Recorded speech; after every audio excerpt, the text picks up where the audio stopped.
What's going on, everybody? This is Drew here. I want to welcome you all to a brand new episode of Phoenix Down.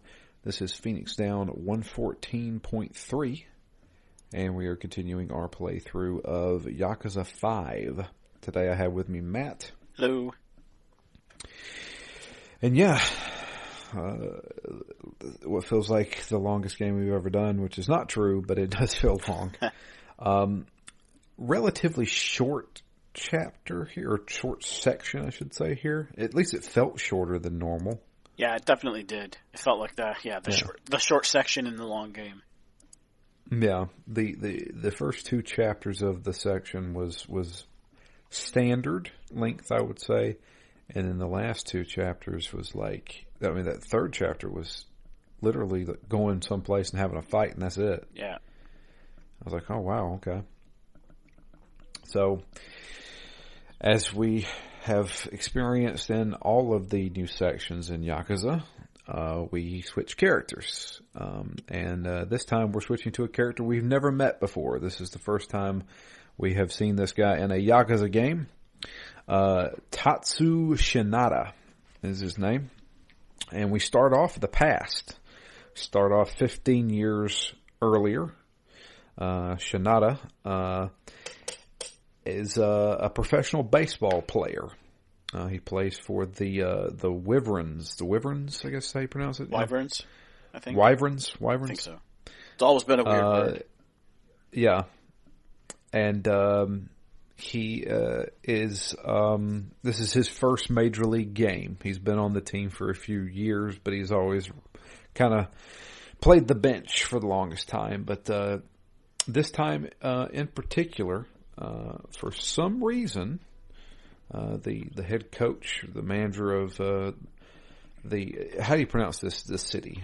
Nagoya? Nagoya, yeah. Nagoya has decided to have a pinch hitter in basically the final the final at bat. Yeah, ninth inning for sure. Ninth inning. There's only I think it was a runner on second and third. Yeah, maybe 2 outs. Yeah, 2 outs. 0-0. Yeah, and they're bringing in this no name guy that hasn't played a single inning in the majors, and everybody's kind of like, well, why are they doing this? But okay, and he comes up the bat and is taking curveball after curveball after it's the Tokyo, and I thought it was Giants for the longest time, but it's actually Gigants. Yeah, or Gigants. I don't know, Gigants. Gigants. I thought it was Giants. I was like, I was kept looking at Giants, and I was like, wait, that's not how you spell Giants. It's these Gigants. But so yeah, he's getting curveball after curveball. But every time when he swings, always makes contact, but always fouls it off. On the 6th pitch, here comes the fastball, and Shinada makes perfect contact with it, power swing, and it goes all the way to the bleachers. Home run. They win the game. Okay. That's what we get. That's what we get in that cutscene, you know. But we now cut to present day, 2012, and Shinada is living in he's living in a shack that's on top of a building. Yeah, some of the places people live in this game, I don't know. Maybe I didn't see that cross section. If it's representative, I didn't see that cross section in my trips to Japan. But these are some, like even earlier, like there was no chairs. It's kind of a sit on the floor table. Yeah. I mean, if this is 2019-ish, right? That this takes place. Yeah. I guess he's hard up for money, and that's pretty clear. Which is kind of neat that they reflected it in the way you play. Normally, I feel like you get loads of cash just for fights, and as you kind of mentioned before, you don't really get that here. No, I sent you a text thinking that I was stuck at one point. So yeah, he's living very frugally, and he has to. He is no longer a baseball player. He now is a writer for an adult magazine. Yep. He goes to local strip joints, massage parlors, and writes about the local talent there. And he's barely making ends meet, if that. And he is in debt to a lot of people in this town. One of which is banging on his door when we first see him, which we learn later on who that person is. But the guy's wanting his money. I can't remember what the guy's name is. The loan shark? No, not the loan shark. He comes later. Remember the other guy, the acupuncture guy. Oh, Uno-san. Uno. He's banging on the door wanting his money. And while he's banging on the door, another loan shark shows up, a guy named Takazuki. And he emits this kind of like expertise about him. And Uno is like, I'll come back later when this guy shows up. So obviously when I first meet this guy, I'm like, oh, he's Yakuza. He just comes right on in, like he's done this a million times, and especially like, hey, there's a guy banging on your door wanting money. You owe even more people than me. That's not a good thing. But I'm also here to collect money too. And particularly the interest. He's like, yeah, I'm just here to collect the interest because you have yet to pay me back for the actual loan that you took out. And he's like, well, I'm getting paid tonight because I got to publish an article. And he's like, well, we could do that, or I've got a job I've got for you. You can go work at this metalworking factory, and we can go ahead and get you medical insurance, and then we'll just have you run your hands through the presser. You'll lose about 3 or 4 fingers, but you'll get $10,000 per finger. He's like, yeah, maybe let me try my way first. His section's slightly more comedic, than the rest of them. It definitely has a very lighthearted feel. Even when he's in peril, it feels less serious than most of the other sections. Yeah, multiple things that happen in this section of the game just feels a little bit more bonkers, I should say. Which, but yeah, so I was okay with. I thought it was a nice change of pace and a nice, fun section. The one thing, well, we'll get into it a little bit. I did have a couple of questions on like motives. Okay. So, this first chapter is basically just introducing him and his life kind of thing. And he's going around town. He's actually really good friends with a lot of the hostess and the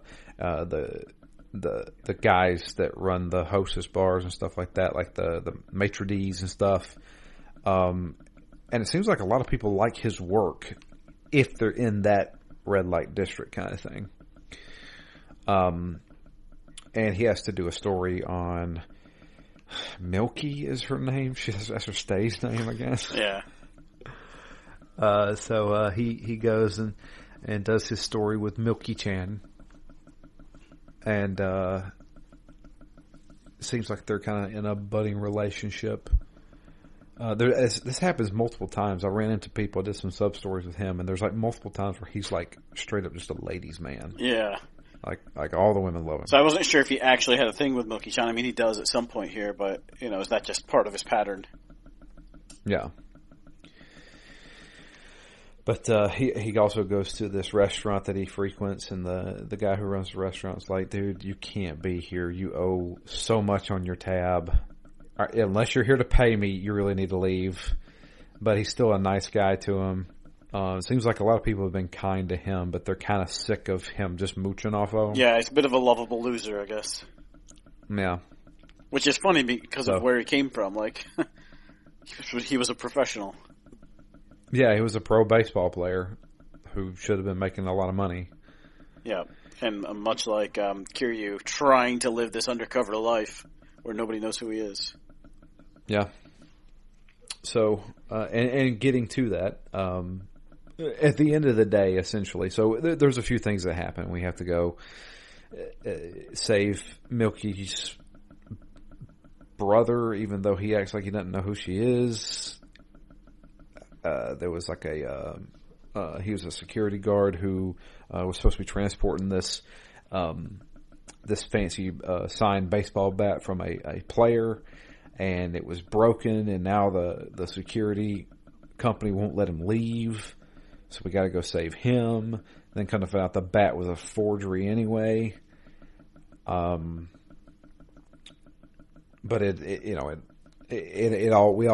those are all minor instances of just like getting you to the next story beat. Yeah, I did think it was interesting that like that small mission in particular ties into the character, which I thought was cool. You know, it could have been anything that was broken, but it happened to be a baseball bat, and so it felt kind of on brand, on theme, that he would be able to recognize, you know, real bat versus a forgery. And kind of similarly, I think I mentioned this before, I find it interesting that this game sets you up for street fights, so not every single one is a random street fight. Like there's some that are kind of almost a blend from a story beat and then into a street fight.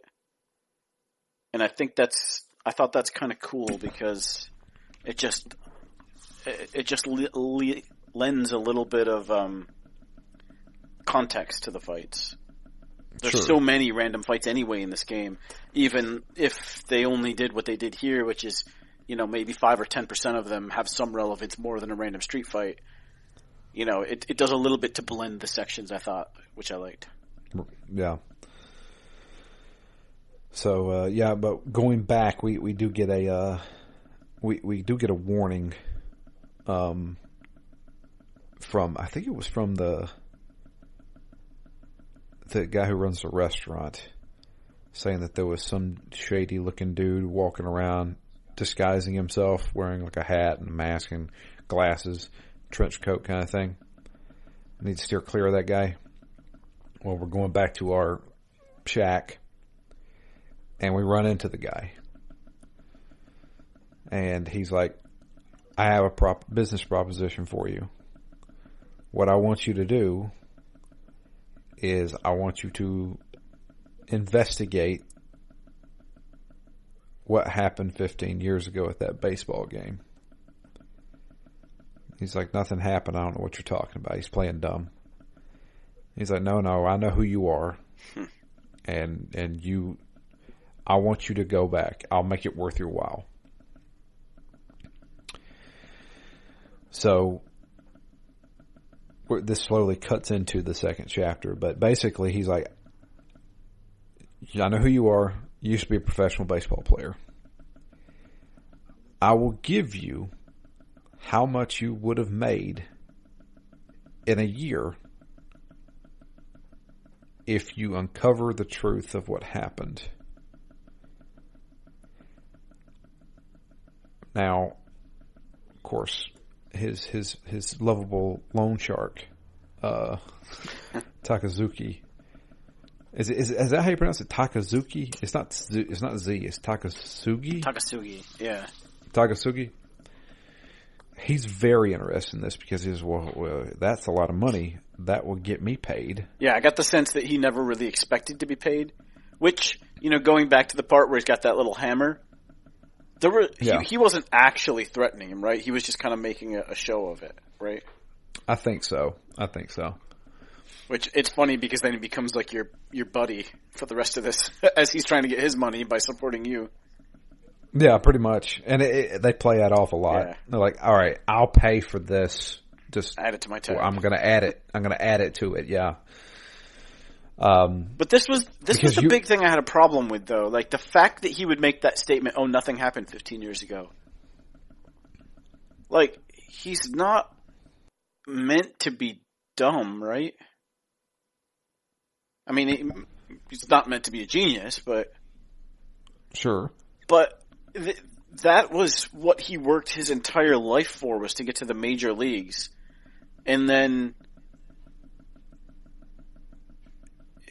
he's getting set up for this fall, which, you know, casts him out of baseball for life. It is literally a lifetime ban. And he just shrugs his shoulders and says okay and walks away.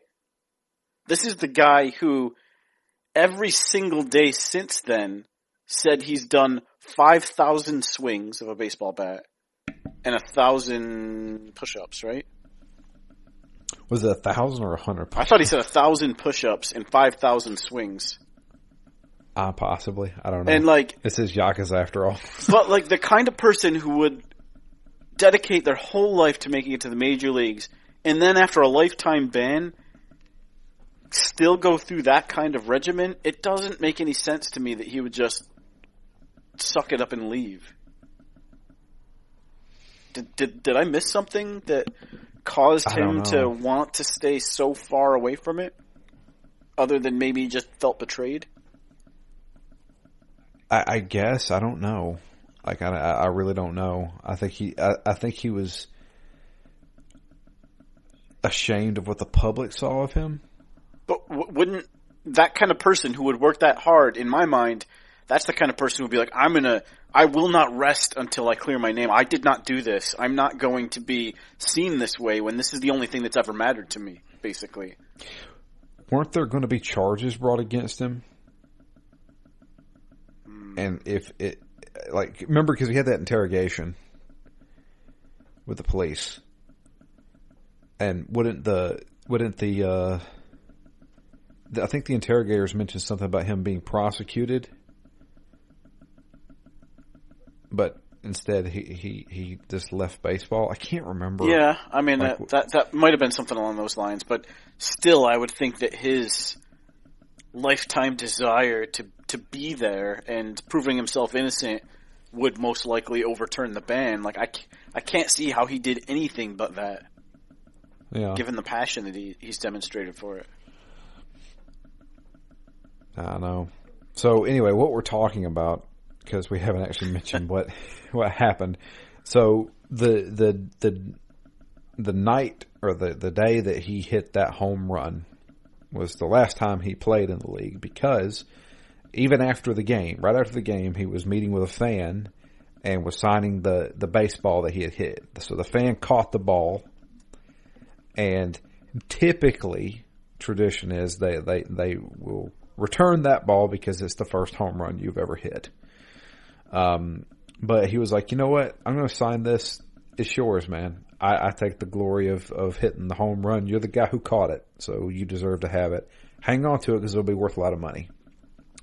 And as he's getting ready to hand the ball to the fan, the police show up and they take the ball and say, we're going to leave this as evidence. I'm like, what are you talking about? Like, we need to talk to you downtown.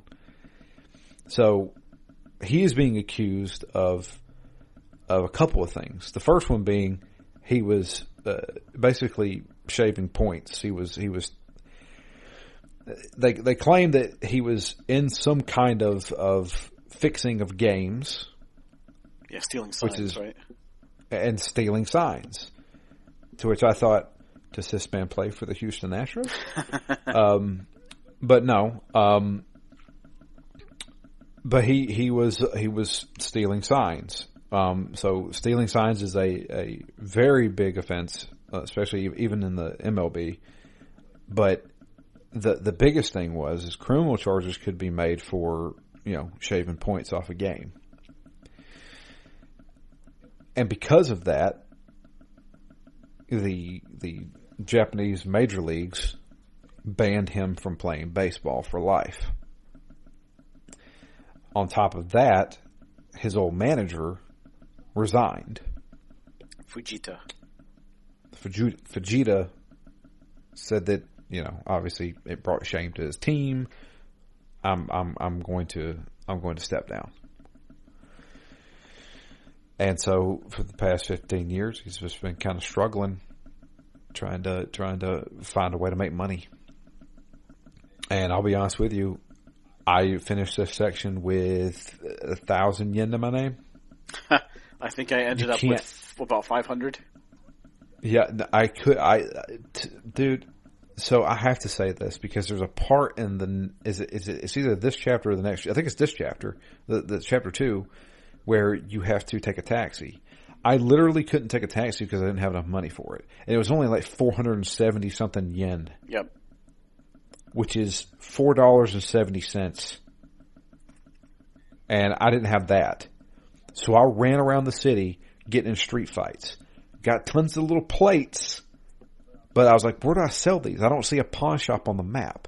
Well, there is a pawn shop. It's just not called, I can't remember, Isabu Pawn is what the name of it is, but it just said Isabu. And I was like, well, I don't know what the hell. I think it's just a store or something like that. Yeah. So I finally had to Google search Yakuza Shinada Pawn Shop. And it finally showed me, oh, there's a pawn shop here. Thank God. Because I literally ran around this city for an hour. And I was like, nobody's giving me money after I beat them up. They're just giving me healing items or the gold plates, bronze plates, whatever, which you can sell. So I amassed, probably 4 plates. All of them were crappy plates. So I got 10,000 yen. So I got $100. Well, over the course of the rest of this section, I spent most of that either taking taxi rides or buying healing items. Yeah. So I was broke at the end of this. Yeah, I was throughout this as well, and that's what I meant. I assume that was intentional because that's how he lives, right? He doesn't he's not getting yens by the 10 or 20,000 every time he gets into a street fight, which I thought was kind of cool. But I had the same thing. I had very few healing items throughout this whole section. I didn't really need too many, but going into chapter 3 and chapter 4, I'm like, all right, these are going to get harder. So twice I actually saved up from plates from fights, sold them, bought healing items, then tried to get into a taxi and realized I didn't have any money. So then I had to go do the same thing again. Yeah. So, we're gonna go. We've decided. Yes, we're gonna go find out what happened. Why was I ejected from playing baseball? So Takasugi comes with us throughout this whole section, and we're chasing down leads. Basically, like, okay, well, what could we? Who could we even talk to? Well, maybe I can ask some of my teammates, see if they knew what was going on. So we go and find one of the teammates from back in the day. What's his name? Manabe? Yep, the one that was the chef? Yeah, the chef. Yep. Manabe. And Manabe tells us that, well, you really don't need to be looking into this because there's other people behind this, but I heard that the whole scandal was so that it would drive out the 2 Yakuza clans. So at the time, back in the 90s, you had the Tojo clan and the Omni Alliance basically fighting amongst themselves in the city. And somebody, we don't know who, devised a way for the police to crack down on match fixing. All we had to do was use you as kind of like the scapegoat for this. So they set you up to basically have the police say, whoa, there's a lot of match fixing here. We need to crack down on this. Now the Tojo and the Omni have nothing to really fight over. That was their big score was basically gambling on baseball games. So they both got out of town. Okay, well, why would they do that? for the like who would want to devise that plan? Don't know. But after sitting there and thinking about it for a while and trying to come up with who would have benefited from this, well, there's a family that kind of came in after the Tojo and the Omni came out. Nagoya family, I think is what it's called. Yep. Nagoya family. Probably benefited from it because, well, both the big Yakuzas got out and all of a sudden this new family comes in that came out of nowhere. So maybe they had something to do with it. So, there is... during this time, this is when we keep getting quick time events to dodge stuff. So I had to run around the city a lot because this was whenever I couldn't find money for a taxi fare. So there was tons of times I'm walking around the city and like a piano's about to fall on us, or a pane of glass. A few different cars almost run us down. Multiple cars are trying to run us over. And of course, they get the same thing like, geez, what the hell's going on? Why is everything trying to kill us today? But it kind of found out it's actually another person trying to do some damage to us. And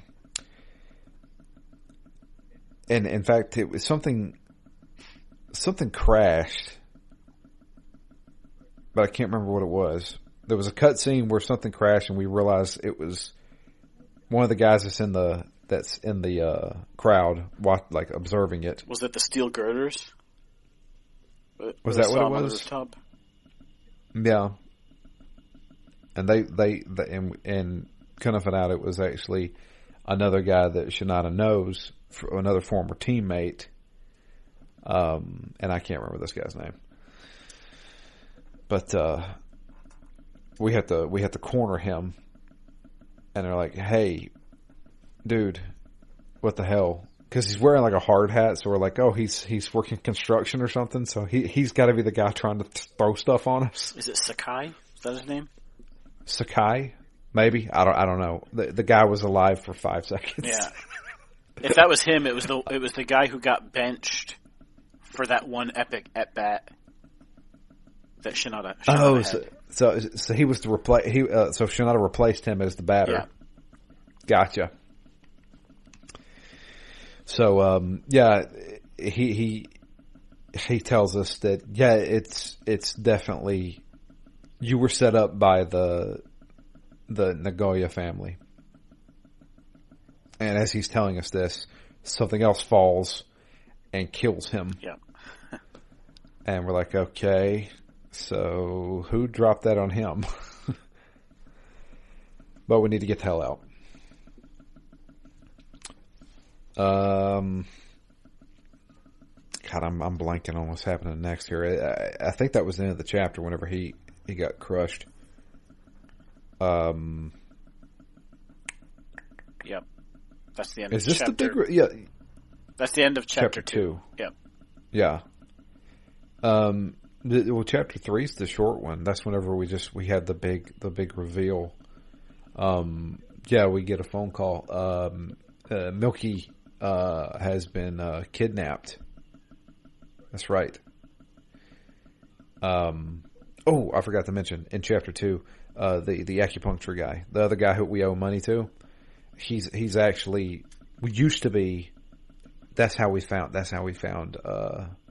Manabe, was because we went and visited him because he used to be the physical trainer for the team, and he remembers that Manabe had left his cell phone and got really freaked out because he was like, "Did you look at my texts and stuff like that?" So that's when we went and pursued Manabe. Yeah. Yeah. So Milky gives us a call and sounds like she's getting kidnapped over the phone. And then while we're going to go run to help Milky, Uno calls and is like, "I'm getting accosted over here at my acupuncture place. So we have to go over to him. We leave Loan Shark Takazuki. Yeah. And he stays with acupuncture. And we go to save Milky. She's at I guess like a warehouse. It's like a junkyard warehouse looking area. Yeah, there's no lumberyard. There's no hesitation in assuming we'll end up either in a warehouse or at the docks at some point. The docks, yeah. So when we get there, we have to fight a few guys. Oh, no, we don't have to fight anybody. We get there and she's there tied up. And while we're untying her, she tells Shinada, "I'm sorry," and then somebody hits him from behind. Now Shinada is tied up, and there's multiple people standing around us. There's 4 people. Milky, Manabe. Is it Manabe? Manabe, yep. Yeah. The chef. And the 2 other people that it seems like Shinada knows, but I have no idea who they are. Yeah, I just assume they're other old teammates because there's a lot of coincidence happening around here where he keeps running into people that are his teammates. Well, no, there was like an old woman. Yeah, one of these ones was an old woman, yeah. Yeah. I don't know who and she I'm was. Just like, yeah, but he acted like he knew him. And then there was an older guy, and I was just like, I didn't meet these people. Maybe they were in like sub-stories I didn't do. Yeah, could be. But they're there, and they're like, yeah, so you wanted to meet the Nagoya family? Here we are. And he's like, what are you talking about? Nagoya family's a bunch of Yakuza. And they're like, no. Nagoya family's just a bunch of civilians. We took over when the actual Yakuza went out because we didn't want Yakuza here. So it's almost like a town conspiracy. And a guy shows up who definitely looks like a Yakuza. Yeah, with his and crew. He's like, his Yakuza crew. Yeah, with his actual Yakuza crew. And he's like, go ahead and finish him. And you can tell Manabe doesn't want to. Yeah, a bunch of the characters make waves in that direction, right? There's at least 3 or 4 times they're like, I didn't want to have to do this, or if only you had listened to me, I wouldn't have had to do this. There's definitely some reluctance. I think they see him, or they realize he's like a scapegoat. I don't think they have any personal reason to want to kill him at all. Yeah. With this one guy, this Yakuza guy, he's not having any of it. And so they're going to... was that when he said either kill him or I'll kill you? Or I'll kill him and then kill you? I can't remember.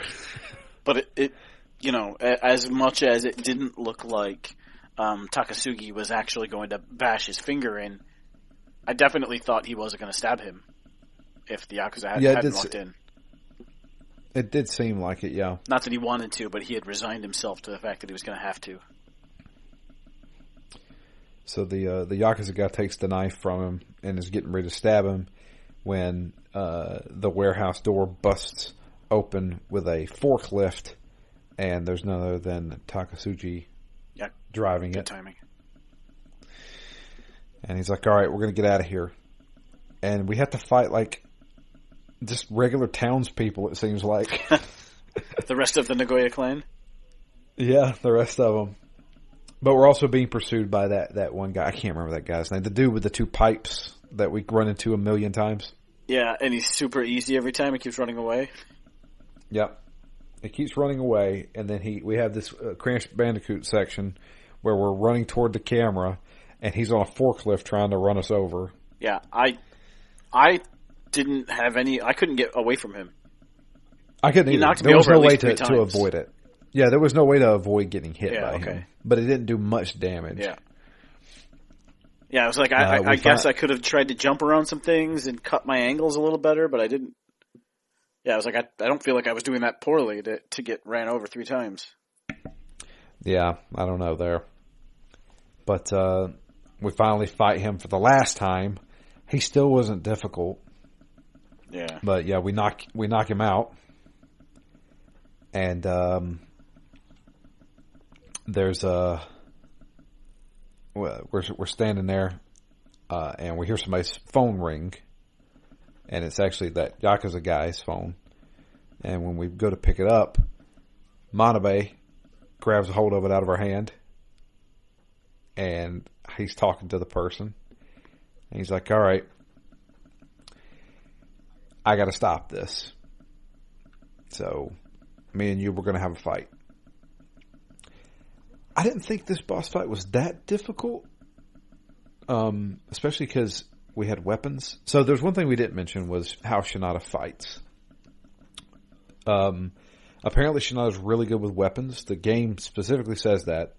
I kind of figured since he was a baseball player, he'd use a baseball bat. Yeah. Never used a baseball bat in this entire section. I had a weird, I don't know if this happened to you, but I had one section where I saw a baseball bat on the ground. I walked over and picked it up, and he very slowly picked it up, held it up to his face, looked at it, and then it disappeared. That sounds weird. It was very weird. Probably a glitch. I never got a chance to swing it. I experienced a glitch. Yeah, I experienced a glitch in this section as well. It had to do with the cutscene, which we'll get into. But yeah, so we are having to fight him. Didn't find the fight that difficult. We beat him, and we were like, "You need to tell us who you're taking orders from.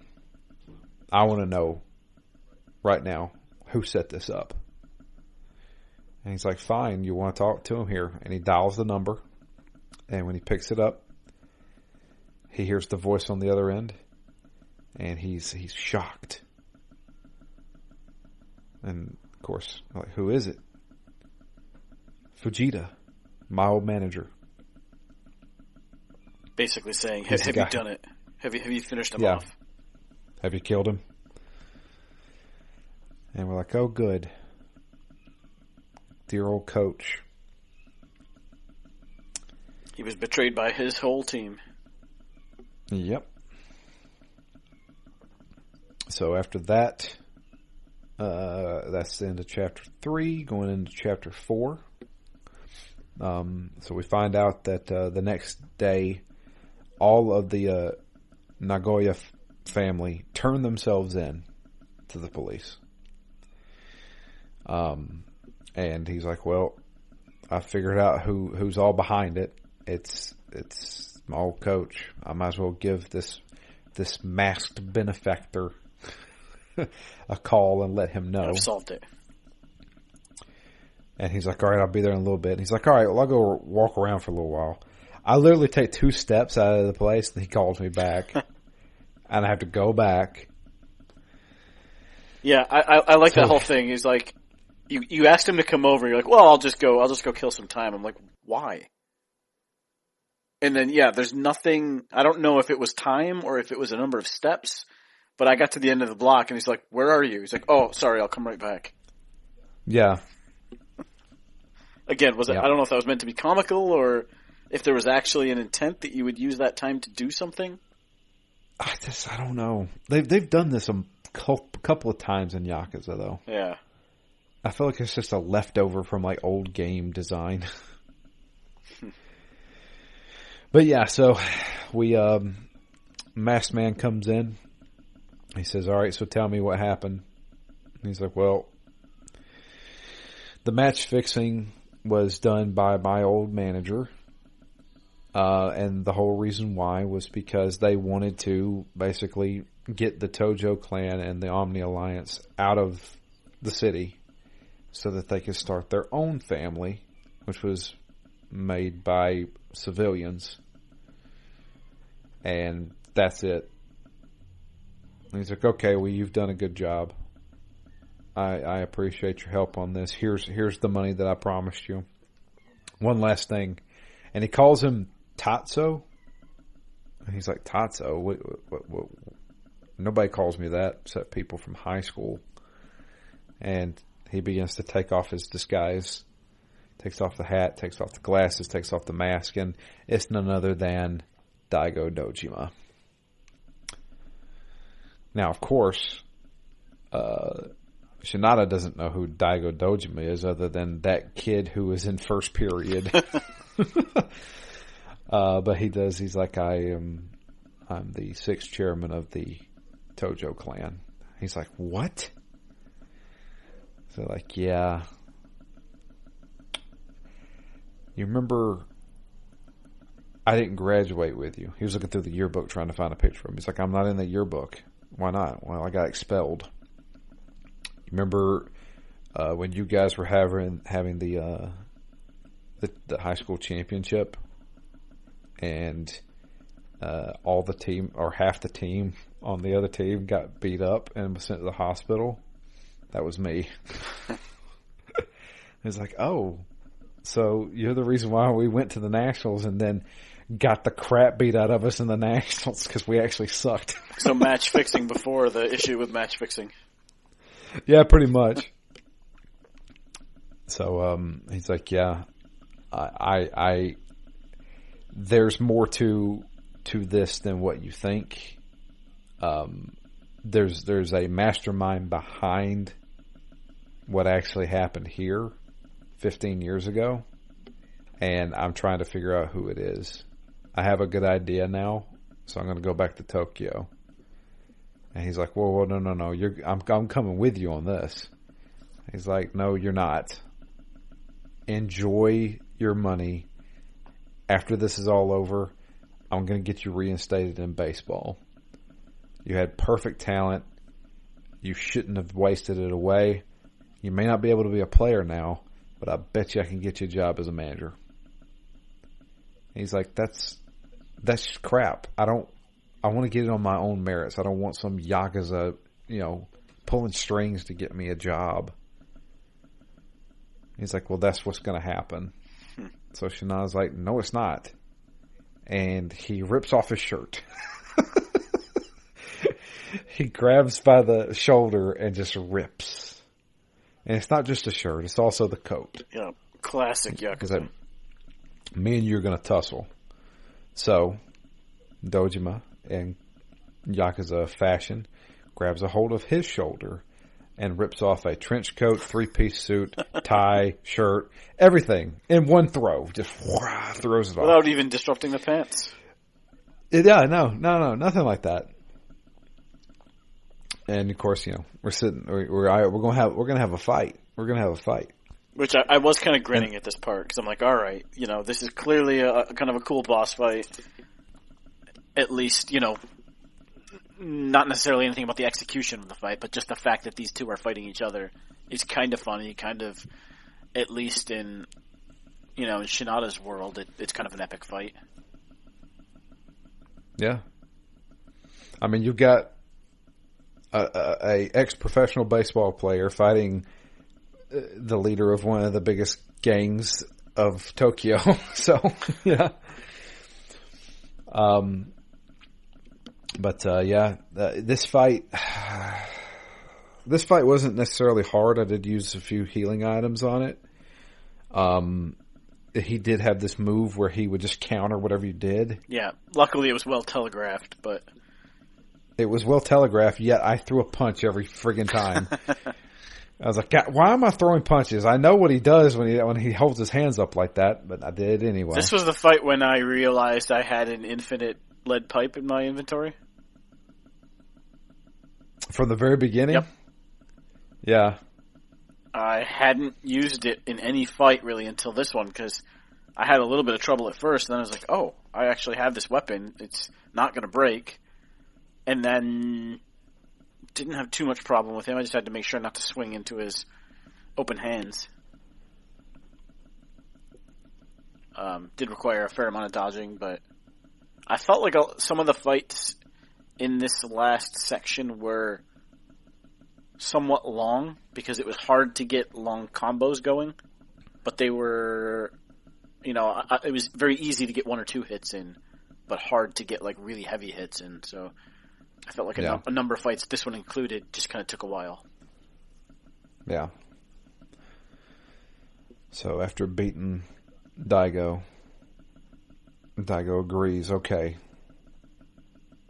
We'll go to Kamurocho together. So we go and, I guess, get on a train. And there was a few nice, funny moments where he's like, he pays for a drink and he tells him to keep the change. And he's like, oh, man, I'm rich now. It's nice being friends with the Yakuza boss. And everybody's looking at him. He's like, would you shut the fuck up? Yeah. I am undercover, sir. I'm trying to stay undercover here.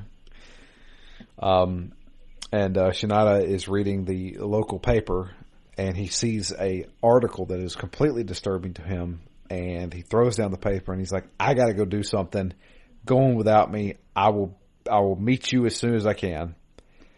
And he's like, what's going on? Newspaper article shows that his old manager, Fujita, has actually switched teams and has went to the Giants, Gnats, whatever. And he has a revelation. I know who's also a part of this. It all makes sense now. So he goes to the Wyverns baseball stadium, and he finds the guy that he knew. Now, we didn't mention him. I should have mentioned him, but he was only mentioned in the first chapter of this. We run into Sawada. Now, Sawada was the pitcher for the Gigants 15 years ago, whenever Shinada hit that homer off of him. And he's like, now it makes sense. You and my old manager were in cahoots with each other, because you can't really do a match fix with one team unless you get the whole team to lose. And if you did that, it would look pretty suspicious, right? Yeah. So he had to have somebody on the other team helping him. And it had to be you. Who better than the pitcher? You know, the closing pitcher. But I foiled your plans, and you went with it anyway. So, and yeah, he's like, yeah, you figured it all out. He pulls out a gun. He's like, but you're not going to leave this. You're not going to leave this stadium alive. Yeah, you're the one person that knows too much. Yep. And then he also reveals that the original family that everybody thought took over the town after the Tojo and the Omni Alliance left was just a front for an actual Yakuza family. I'm like, what? Like, wait a minute. Like, why? Why do we even have to have this? What was the name of the actual Yakuza family? The Kuroha? Kuroha family? Yeah, I thought they said it was a faction within the Omni Alliance. The Omni Alliance? Yeah. Yeah, that's the only thing I could remember was like it was part of the Omni Alliance, and I'm just like, okay. So the Omni, I guess, successfully got the Tojo out by pretending. And the rest of the Alliance that they didn't want around because it was kind of a sliver. Yeah. So, okay. So one of the I guess the head guy of that family is there, and he has a gun on him. But Sawada, before he pulls the trigger, does a little hand signal, and I guess he got the signal. So when he gets ready to shoot, he hits the deck, and the bullet passes by him and hits the Yakuza guy. And I guess kills him. I don't know. You have to get shot in the head in this game to die. Yeah, they kind of gloss over it. Yeah. So after that betrayal, the rest of the family comes out, and they're like, okay, well, we're gonna take out the batter and the pitcher. So we have a big fight with all these guys. The one thing I have to say, and this is the one thing that irked me. Sawada had a gun. Why didn't he start shooting guys that came out of the dugouts? I was just like, you could take out like 9 guys here. Yeah, that's true. No, we don't know where the gun went. Now we're just fist fighting. I mean, counterpoint, lots of people in this game, like when you walk into a corridor, have guns, and nobody seems to die from getting shot. This is very true. Weak guns in this world. Very weak guns in this world. So we have a big fight with all these guys. I didn't find this difficult at all. There was some nice like teammate moves where you could hit people back and forth kind of thing. Yeah. And so after beating all these guys up, Shinada's like starts cleaning up the baseball diamond. He's dragging bodies off. And he's like, what are you doing? He's like, well, I want to settle one thing. I've been waiting 15 years to see if I could actually recreate what I did and hit that home run off of you. So they pull out a bunch of balls and bats, and they're doing the exact same thing. He throws curveball after curveball. He's fouling them out every time. Just like he did in the original at bat. Yep. And then he gets that 6th and final pitch, cracks it again. We actually have to hit this one. We have to do a quick time event. I thought they were going to make us use the thing from the batting cage where you had to like. That's what I was thinking too. But no. And we hit the home run. And he's like, I threw a curveball on that one. I threw a fastball the first time. How'd you know? He's like, I've been waiting on that curveball for 15 years. Which was kind of a ridiculous and funny way to end this section for me. Yeah. Like all the death, all the, exiled for life, and the only thing he cares about is whether he could actually, whether that hit was real. Whether, who was better between these two. It's quite the rivalry. And he asked me, he's like, so did you actually steal our signs or no? And he's like, I never stole the signs. I just studied everybody. I watched everybody's games, watched how you pitched, and it wasn't about if you were going to throw a fastball or a curveball. It was just how I read you. It just goes to show that Shinada just had pure talent. Yep. And so I guess that's technically the end of this section, but I continued watching because there was a cutscene afterwards. Did you get this cutscene, Matt? Yeah. So Vegeta, the old manager, he's sitting at his desk and he's writing up a resignation letter, basically detailing everything that happened. And there's another person there. We never see the person's face. Yeah, conveniently he hides a piece of paper in front of it. Yeah. And he's like, yeah, I'm turning this in. It's going to be in the front page tomorrow. So I guess this is the end of my baseball career. And as he's talking, the dude pulls out a gun and shoots him in the head. So you know he's dead. So you know he's dead. He's dead. And then he takes the paper and sets it on fire and then walks out. And that's the end of it.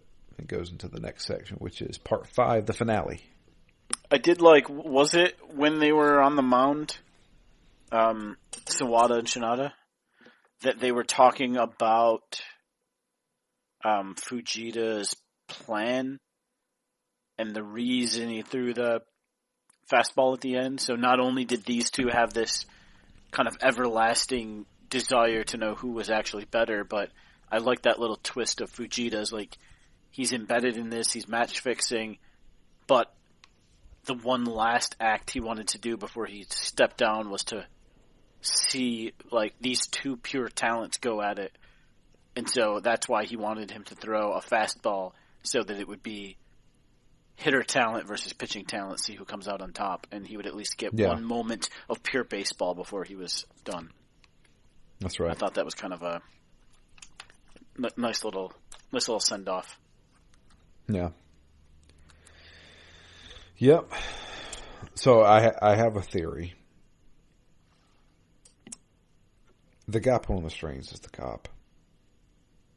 Do we not know this? Yeah, it's been a little bit of a Yakuza staple, right? Oh, yeah. I really do think it's the detective. He has been in it a suspiciously small amount, but just enough to make sure he's there in the background. He's always there. Yeah.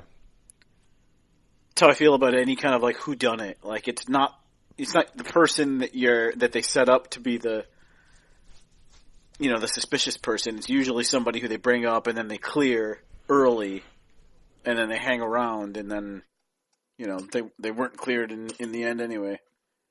I don't know. I feel like he's hanging around the periphery just enough to make him still suspicious.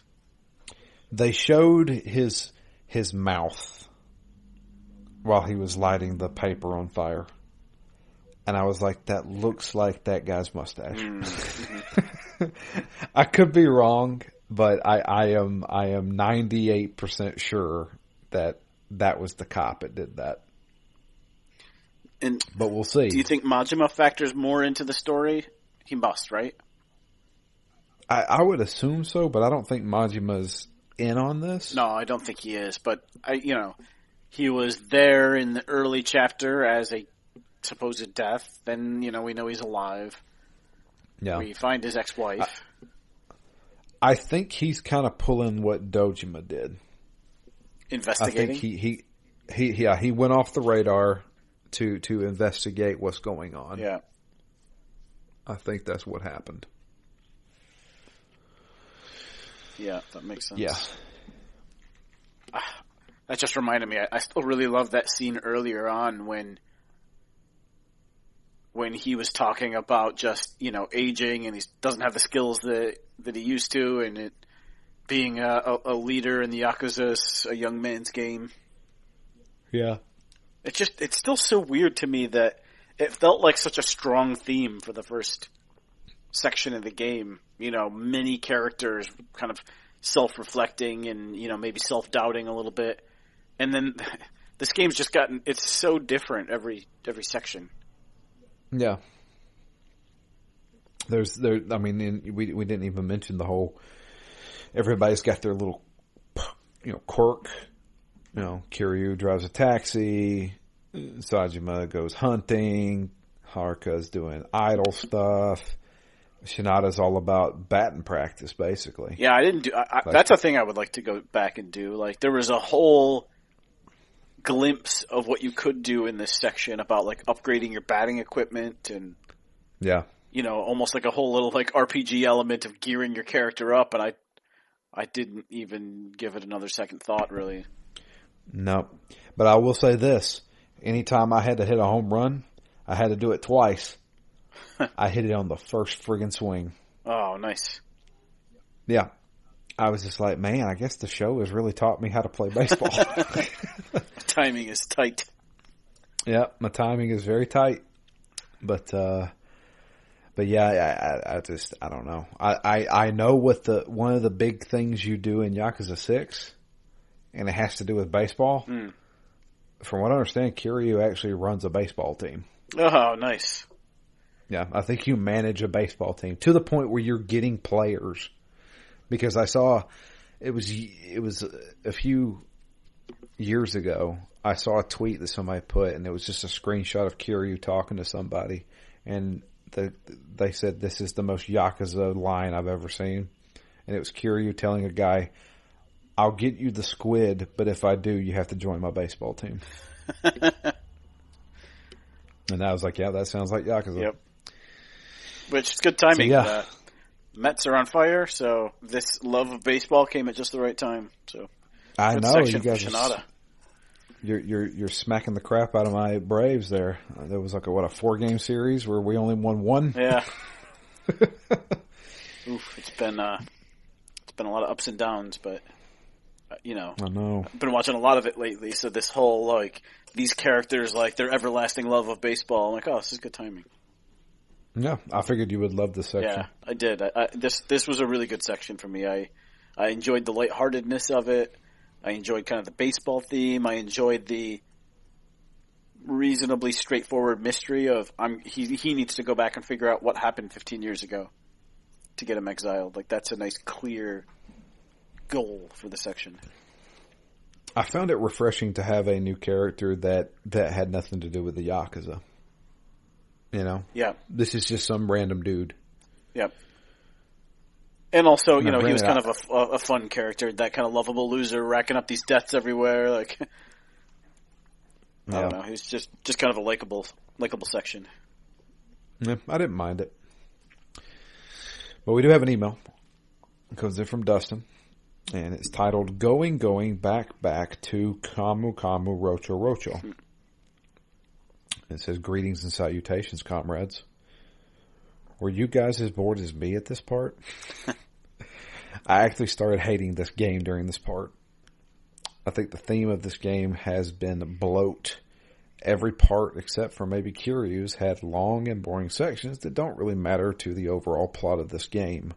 Part 4 is no exception, but instead of getting a good nugget of info, usually at the end, this part didn't add much to it. Could have just left this entire section out, honestly. I couldn't believe they gave Shinada his own rip my shirt off fight. The dude doesn't even have a sweet tattoo. Then this washed up baseball horn dog beats the crap out of the patriarch of the Tojo clan? What the hell? Man, Dojima is a bitch. Questions. Is Majima alive? I would say definitely. Yes. Who is orchestrating all these events happening around Japan? Well, I kind of already said that. I think it's the cop. Have we met the final boss yet? Once again, yes, it's the cop. Which clan will prevail, Tojo or Omni? I don't know. He's beat this game at this point. So I don't know. That's a good question. I would say Tojo, but I could be wrong. Yeah, I was going to say that the Omni Alliance, because that sets up the epic comeback for Game 6. Possibly. Will the concert happen without any hitches? I would say probably not. Will Haruka become one of Japan's premier idols? I will say for a time, but she's going to go back to the orphanage. Yeah, I can see that. Does she make it there or does she stay there? There's two different questions. Yeah. Maybe she turns her back on it at the last moment and gives up her dream to go back and lead the orphanage. I could see that too. Or she does it once, gets enough money to build out the orphanage and keep it going indefinitely. Yeah, makes enough money just to raise the kids. Yep. Will Kiryu return to the clan? Which clan? Tojo, Omni, or a new one? Oh. Does he start his own family? It seems like he was kind of doing that at the end of his section. Yeah, I could see Anyway, can't wait to unload all my thoughts on this game next week, Dustin. All right. Thank you for that email, Dustin. Yeah, I don't disagree. It does feel like there's a fair amount of bloat in this game. Yeah. And this is exactly one of those sections where it definitely feels like it could have been cut unless something, unless Shinada is important in the last section or even the next game. It's one of those ones where I can't really judge the value of this until I know how the story unfolds. Sure. Because it's a little bit like his origin story, right? I feel like it, yeah. In fact, I bet you know what's going to happen? I'm willing to bet you $1 million this is what's going to happen. Because I know that Kiryu runs a baseball team in Yakuza 6. Shinada's going to be the manager. Kiryu's going to be the owner. Shinada will be the manager. I can see that. He gets his dream come true. Yep. And he's still in baseball. He didn't have to have it given to him by...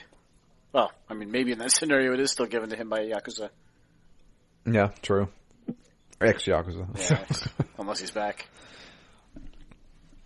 So, yeah, I'm assuming...